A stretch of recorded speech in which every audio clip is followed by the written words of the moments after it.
Assalamualaikum warahmatullahi wabarakatuh. Sahabat yang dirahmati Allah, sholat berjamaah adalah ibadah yang sangat dianjurkan dalam Islam. Bahkan Rasulullah menjelaskan keutamaannya sangat besar. Rasulullah bersabda, artinya sholat berjamaah lebih utama daripada sholat sendirian dengan 27 derajat. Hadis riwayat Bukhari nomor 645 dan Muslim nomor 650. Namun dalam sholat berjamaah ada satu posisi yang sangat penting, yaitu imam. Imam adalah orang yang memimpin sholat dan diikuti oleh para makmum. Karena itu Islam memberikan syarat dan kriteria siapa yang berhak menjadi imam. Hadirin sekalian, Rasulullah memberikan pedoman yang sangat jelas tentang siapa yang paling berhak menjadi imam. Dalam sebuah hadis yang diriwayatkan oleh Imam Muslim, Rasulullah bersabda, artinya yang menjadi imam suatu kaum adalah yang paling baik bacaan Al-Qur'annya di antara mereka. Hadis riwayat Muslim nomor 673. Hadis ini menjelaskan bahwa syarat pertama menjadi imam adalah paling baik bacaan Al-Qur'annya. Para ulama menjelaskan maksudnya adalah yang paling benar tajwidnya dan paling bagus bacaannya. Imam An-Nawawi dalam kitab Syarah Sahih Muslim menjelaskan bahwa yang dimaksud dengan akra'uhum adalah orang yang paling memahami bacaan Al-Qur'an dan paling benar dalam membacanya. Karena imam membaca Al-Fatihah dan ayat Al-Qur'an yang didengar oleh makmum. Jika bacaannya salah, maka bisa mempengaruhi kesempurnaan sholat. Kemudian Rasulullah melanjutkan dalam hadis tersebut, artinya jika mereka sama dalam bacaan Al-Qur'an, maka yang paling mengetahui sunnah.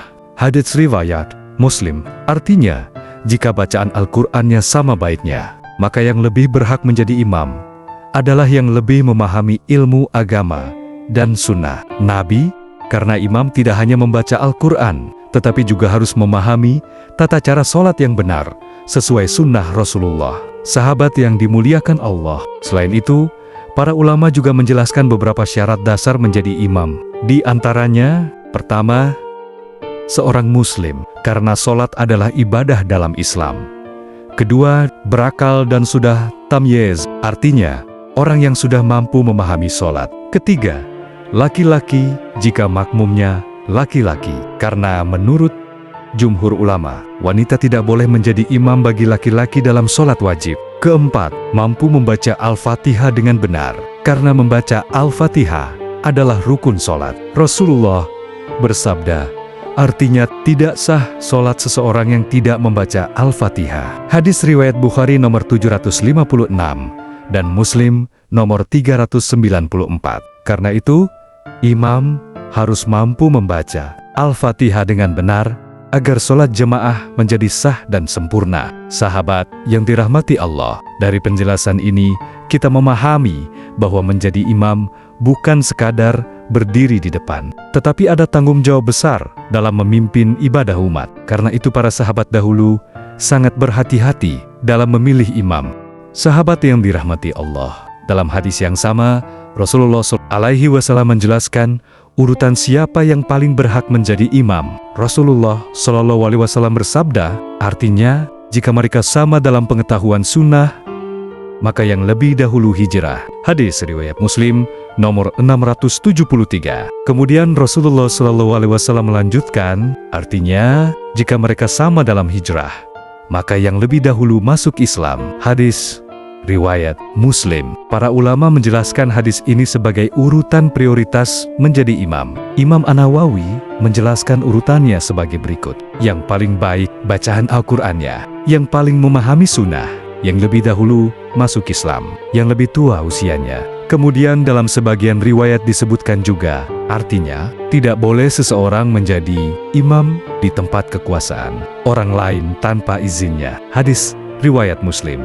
Artinya, pemilik rumah lebih berhak menjadi imam di rumahnya, dan imam tetap lebih berhak menjadi imam di masjidnya. Ini adalah adab dalam Islam, agar tidak terjadi perselisihan. Sahabat yang dimuliakan Allah, para ulama bagi 4 mazhab juga menjelaskan beberapa syarat tambahan bagi imam. Di antaranya, pertama, tidak melakukan kesalahan besar dalam bacaan Al-Fatihah. Imam Ibnu Qudamah dalam kitab Al-Mughni menjelaskan bahwa orang yang salah membaca Al-Fatihah hingga merubah makna tidak boleh menjadi imam bagi orang yang bacaannya lebih baik. Kedua, tidak dikenal sebagai pelaku dosa terang-terangan. Imam Malik dan Imam Ahmad menjelaskan bahwa orang yang fasik makruh dijadikan imam, walaupun sholatnya tetap sah.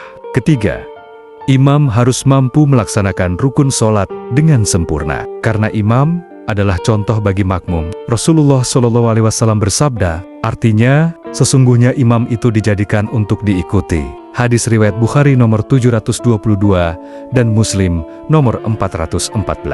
Maka ketika imam ruku, makmum ikut ruku. Ketika imam sujud, makmum ikut sujud. Karena itu seorang imam harus menjaga ketenangan, kekhusyukan, dan bacaan yang benar. Sahabat yang dirahmati Allah, dari semua penjelasan ini, kita memahami bahwa imam dalam sholat adalah posisi yang mulia sekaligus tanggung jawab besar. Karena imam bukan hanya memimpin gerakan sholat, tetapi juga memimpin ibadah umat kepada Allah. Maka, jika kita diminta menjadi imam, hendaknya kita menerima dengan niat ibadah dan memperbaiki bacaan serta ilmu kita. Sebaliknya, jika ada orang yang lebih baik bacaannya, maka hendaknya kita mendahulukannya. Inilah akhlak para sahabat Nabi. Semoga Allah menjadikan kita termasuk orang yang menjaga sholat, berjamaah, dan memakmurkan masjid. Wassalamualaikum warahmatullahi wabarakatuh.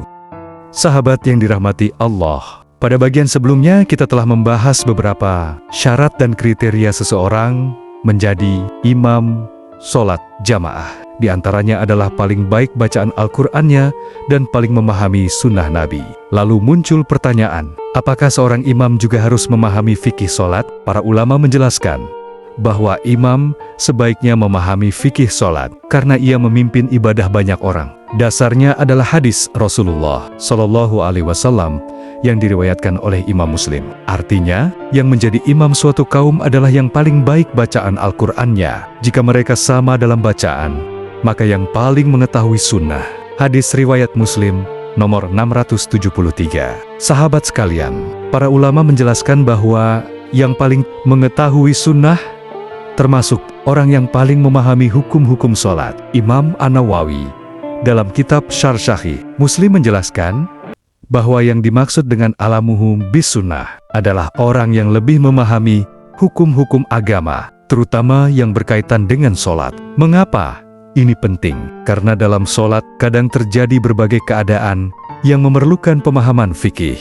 Misalnya, jika imam lupa jumlah rakaat, maka ia harus tahu cara melakukan sujud sahwi. Rasulullah SAW bersabda, artinya, jika salah seorang dari kalian ragu dalam sholatnya, maka hendaklah ia melakukan 2 kali sujud. Hadis riwayat Bukhari dan Muslim. Begitu juga jika imam tertinggal tasyahud awal, maka ia harus tahu apakah perlu kembali duduk atau cukup melanjutkan sholat. Semua ini adalah bagian dari fikih sholat. Sahabat yang dimuliakan Allah, dalam kitab Al-Majmu karya Imam An-Nawawi dijelaskan bahwa jika ada 2 orang yang sama bagus bacaannya, maka yang lebih faqih dalam agama lebih diutamakan menjadi imam. Begitu juga dalam kitab Al-Mughni karya Ibnu Qudamah disebutkan bahwa memahami hukum sholat sangat penting bagi seorang imam karena ia bertanggung jawab terhadap sholat jamaah. Karena itu para ulama menganjurkan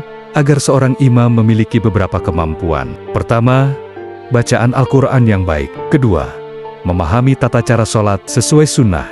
Ketiga, mengetahui hukum kesalahan dalam sholat, seperti sujud sahwi. Keempat, menjaga kekhusyukan dan ketenangan dalam sholat. Sahabat yang dirahmati Allah, dari sini kita memahami bahwa menjadi imam bukan sekadar maju ke depan, tetapi membutuhkan ilmu, tanggung jawab, dan amanah. Karena seorang imam memimpin ibadah banyak orang. Semoga Allah menjadikan kita semua termasuk orang yang memperbaiki sholat kita dan memakmurkan masjid-masjid Allah. Wassalamualaikum warahmatullahi wabarakatuh.